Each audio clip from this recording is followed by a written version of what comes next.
অসমে এতিয়া সপোন দেখিব। অসমে এতিয়া সূৰ্যোদয়ৰ নতুন যাত্ৰা কৰিব।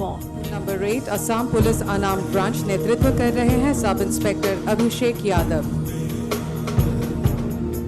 অসম কেশৰীৰ কবিতা আওৰাই গণৰাজ্য দিৱসত উদ্দাত্ত ভাষণ মুখ্যমন্ত্ৰী ডক্টৰ হিমন্ত বিশ্ব শৰ্মাৰ।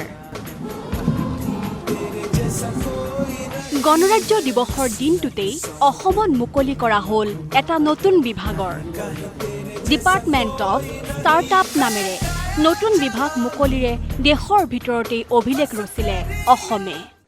অম্বিকাগিৰি ৰায়চৌধুৰীয়ে লিখিছিল, আজি ২৬ জানুৱাৰী, অ মোৰ দেশৰ নৰনাৰী, কায় বাক্য মনে সচিতে সপোনে, দেশ প্ৰাণতাৰ অনলেৰে, জাতীয় ৰাষ্ট্ৰীয় চেতনাৰে তোলা দাবানল উজাৰি, উন্মাদী উত্তাল তৰংগ দেশৰ বিৰাট জনতাৰ মহাসমুদ্ৰত উতলাই তোলা, তেহে হ'ব দেশ শত্ৰুৰ আক্ৰমণবোৰ নাইকিয়া, নিৰাপদ হ'ব ৰক্ষা পৰিব দেশ আৰু জাতি বিনন্দিয়া। মই আজিৰ গণৰাজ্য দিৱসত থিয় হৈ অসমৰ নতুন যুৱক যুৱতীসকলৰ বাবে নতুনকৈ সুবিধা হোৱাকৈ আমাৰ ৰাজ্যত প্ৰথমবাৰৰ বাবে ভাৰতৰ ভিতৰতে এটা নতুন ডিপাৰ্টমেণ্ট, যিসকলে ষ্টাৰ্টআপছৰ কাম কৰিব খোজে, ইনকিউবেশ্যনৰ জৰিয়তে নতুন নতুন জ্ঞান আৰু অৰ্থনৈতিক সুবিধাৰ পথ প্ৰশস্ত কৰিব বিচাৰে, তেওঁলোকৰ বাবে ডিপাৰ্টমেণ্ট অফ ষ্টাৰ্টআপছ হিচাপে এটা নতুন বিভাগ নিৰ্মাণ কৰাৰ বিষয়েও মই আজিৰ এই গণৰাজ্য দিৱসৰ পবিত্ৰ পতাকাৰ তলত থিয় হৈ ঘোষণা কৰিব বিচাৰিছোঁ। গণৰাজ্য দিৱসৰ পবিত্ৰ দিনটোতেই ৰাজ্যিক কৰ্মচাৰীসকললৈ সুখবৰ দিলে মুখ্যমন্ত্ৰীগৰাকীয়ে। নিউ পেঞ্চন আঁচনিৰ পৰিৱৰ্তে ইউনাইটেড পেঞ্চন আঁচনিৰ অন্তৰ্ভুক্ত হ'ব ৰাজ্যিক কৰ্মচাৰী। এই বছৰ 1 এপ্ৰিলৰ পৰা আমি আমাৰ অসমৰ চৰকাৰী কৰ্মচাৰীসকলৰ বাবে নিউ পেঞ্চন স্কিমৰ সামৰণি মাৰি United pension scheme UPS scheme আমি আৰম্ভ কৰিব বিচাৰিছোঁ, যাৰ জৰিয়তে 25 বছৰ কাম কৰা চৰকাৰী কৰ্মচাৰীসকলে নিশ্চিতভাৱে তেওঁলোকে 50% চাকৰিকালৰ দৰমহা, 50% ডিয়াৰনেছ এলাউন্সৰ সৈতে লাভ কৰিবলৈ সক্ষম হ'ব।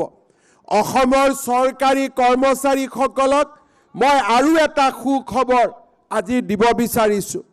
2005 চনৰ আগতে যিসকলৰ নিযুক্তিৰ প্ৰক্ৰিয়া আৰম্ভ হৈছিল, কিবা কাৰণত নিযুক্তিৰ প্ৰক্ৰিয়া 2005লৈ গুচি গ'ল, তেওঁলোকে অল্ড পেঞ্চন স্কিমৰ জাগাত নিউ পেঞ্চন স্কিমৰ অন্তৰ্ভুক্ত হ'বলগীয়া হৈছিল। কাৰিকৰী অসুবিধা পিছ পেলাই মই তেনে চৰকাৰী কৰ্মচাৰীসকলকো, যাৰ নিযুক্তিৰ প্ৰক্ৰিয়া 2005 চনৰ আগতে আৰম্ভ হৈছিল, তেনে চৰকাৰী কৰ্মচাৰীসকলকো অল্ড পেঞ্চন স্কিম বা OPSৰ ভিতৰলৈ আনিবলৈ সিদ্ধান্ত গ্ৰহণ কৰিছোঁ, যি আমাৰ ৰাজ্যখনৰ চৰকাৰী কৰ্মচাৰীসকলৰ বাবে নিৰাশাৰ পৰিৱৰ্তে আশাৰ এক নতুন সঞ্জীৱনী সুধা আৰম্ভ কৰিব। চান্দা সংস্কৃতিয়ে আমাৰ ৰাজ্যখনলৈ কলংক নমাই আনে।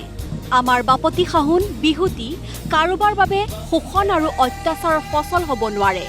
চান্দাৰ দৰে গৰ্হিত কাৰ্যৰ পৰা দূৰৈত থাকিবলৈ প্ৰতিজন অসমীয়াক অনুৰোধ মুখ্যমন্ত্ৰীৰ।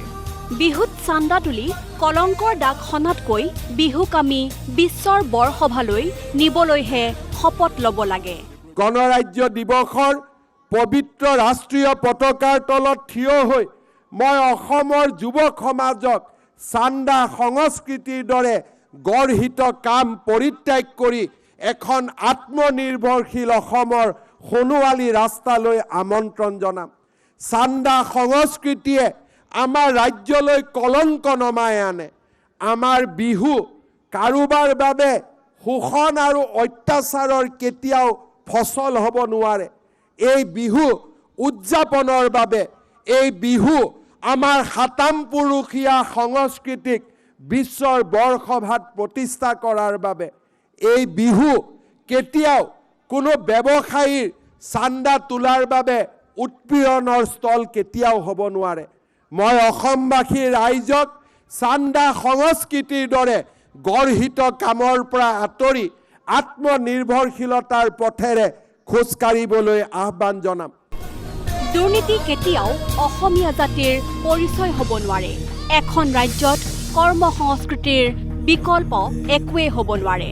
সেয়ে নতুনকৈ চৰকাৰী চাকৰি পোৱাসকলক ঘোচ লোৱা লেতেৰা সংস্কৃতিৰ পৰা দূৰত থাকিবলৈ গণৰাজ্য দিৱসত আহ্বান মুখ্যমন্ত্ৰীৰ। দুৰ্নীতি কেতিয়াও আমাৰ জাতিৰ পৰিচয় হ'ব নোৱাৰে। চৰকাৰী কাৰ্যালয়ত গ'লে সাধাৰণ ৰাইজে যেতিয়া টকা পইচা দিব লাগে, সাধাৰণ ৰাইজে যেতিয়া বিলম্বতাৰ কাৰণে প্ৰশাসনিক ব্যৱস্থাটোৰ ওপৰতে নিজৰ আস্থাক অনাস্থালৈ ৰূপান্তৰ কৰে, সেই সময়তে জাতিটোৰ স্খলন যাত্ৰা আৰম্ভ হয়। গণৰাজ্য দিৱসৰ দিনাই আৰু এটা ভাল খবৰ দিলে মুখ্যমন্ত্ৰীয়ে। লাচিত বৰফুকনৰ দৰে শ্ৰীমন্ত শংকৰদেৱক পৰিচয় কৰোৱা হ'ব সমগ্ৰ দেশত। জগতগুৰু শ্ৰীমন্ত শংকৰদেৱৰ সৃষ্টিৰাজিৰ অনুবাদ হ'ব ভাৰতৰ সকলো ভাষালৈ।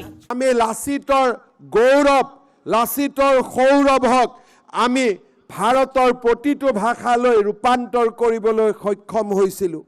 এই বছৰত আমি তেনে এক প্ৰচেষ্টাৰে মহাপুৰুষ শ্ৰীমন্ত শংকৰদেৱৰ জীৱনী আৰু তেওঁৰ কৰ্ম আৰু নৱ বৈষ্ণৱ আন্দোলনলৈ তেখেতৰ বৰঙণিক, আমি তেখেতৰ গ্ৰন্থ, তেখেতৰ জীৱনীক আৰু তেখেতৰ কৰ্মক যজ্ঞক আমি ভাৰতৰ প্ৰতিটো ভাষালৈ ৰূপান্তৰ কৰি একোখনকৈ পুথি আমি ভাৰতৰ প্ৰতিটো ভাষাতে প্ৰণয়ন কৰাৰ বাবেও আমি গুৰুত্বপূৰ্ণ সিদ্ধান্ত গ্ৰহণ কৰিছোঁ।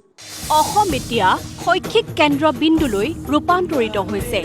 2খন সৈনিক স্কুল, 20খন বিশ্ববিদ্যালয়, 24খন মেডিকেল কলেজ, 26খন অভিযান্ত্ৰিক মহাবিদ্যালয়কে ধৰি নতুন নতুন শিক্ষানুষ্ঠানে অসমক দিব অনন্য গতি। সমান্তৰালভাৱে অসমত সূৰ্যোদয় যাত্ৰা আৰম্ভ কৰিব IIM-এ। আনহাতে যোগাযোগ ব্যৱস্থাৰেও অসমে লাভ কৰিব নতুনত্ব, য'ত থাকিব ডিব্ৰুগড় গুৱাহাটী আৰু গুৱাহাটী শিলচৰৰ মাজত এক্সপ্ৰেছ হাইৱে, যি ব্যৱস্থাই হ্ৰাস কৰিব যাতায়াত দূৰত্ব। এতিয়া আমাৰ সপোন দেখাৰ সময়। অসমত নতুন 10খন বিশ্ববিদ্যালয় অহা এপ্ৰিল মাহৰ ভিতৰত আমি নতুনকৈ দেখা পাম। আজি অসম লাহে লাহে শৈক্ষিক এক কেন্দ্ৰবিন্দুলৈ ৰূপান্তৰিত হ'বলৈ আৰম্ভ কৰিছে।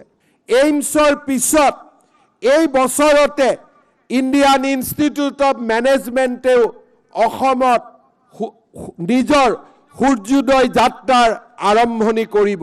শিলচৰ আৰু গুৱাহাটীৰ মাজত এক্সপ্ৰেছ হাইৱে নিৰ্মাণৰ পৰিকল্পনা এই বছৰৰ ভিতৰতে আমি বাস্তৱত ৰূপায়িত কৰিব বিচাৰিছোঁ।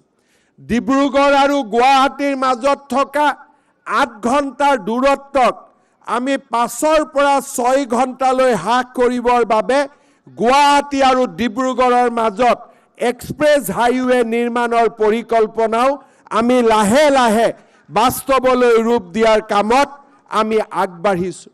ইফালে 26 লাখৰ পৰা 40 লাখলৈ বৃদ্ধি পাব অৰুণোদয় হিতাধিকাৰীৰ সংখ্যা। অসমত আৰম্ভ হোৱা অৰুণোদয় আঁচনিক সমালোচনা কৰা সকলক প্ৰত্যুত্তৰ দি মুখ্যমন্ত্ৰীয়ে ক'লে, অসমৰ অৰুণোদয় আঁচনিক কিদৰে হুবহু নকল কৰি বহিৰাজ্যই ৰূপায়ণ কৰিছে।